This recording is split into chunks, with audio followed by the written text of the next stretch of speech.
কবরে শুয়ে আছে তারা রবের কাছে ফরিয়াদ করছে, মওলা একটা সুযোগ দাও, দুনিয়াতে গিয়ে একটা নামাজ পড়ে আসে, একটা সিজদা দিয়ে আসে।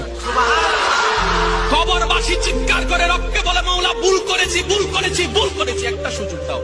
আবার দুনিয়ায় যাব মওলা, হাজার ব্যবসা থাকুক আমি নামাজ ছাড়বো না, হাজার চাকরি থাকুক আমি নামাজ ছাড়বো না, মওলা একটা সুযোগ দাও, একটা সুযোগ দাও, একটা সুযোগ দাও। মাটির নিচে যারা আছে তারা বলছে, আর মাটির উপর যারা আছে তারা বলছে, ভাই নামাজ তো পড়তে হয়। একজনে বলে যে কিভাবে আসবো, আমার প্যান্ট তো ঠিক নাই, আমার প্যান্টও ঠিক নাই। যুবক, তোমার বাবা যদি নামাজ তা পড়ে তুমি পড়বা।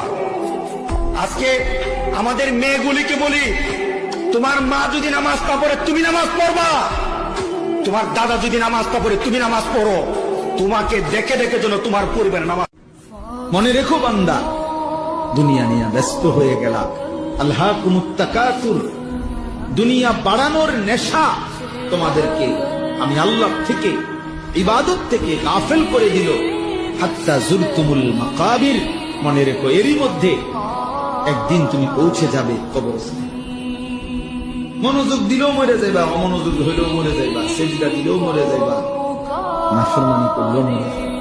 যখন দেখবেন কোরআন আপনার বাসায় পড়ে আছে আর কোরআনের উপরে ধুলা জমে গেছে, তখন বুঝবেন যে আপনার কলবেও ধুলা জমে গেছে। আপনার কলবের মধ্যে এখন পরিচ্ছন্নতা নাই, নূর নষ্ট হয়ে গেছে।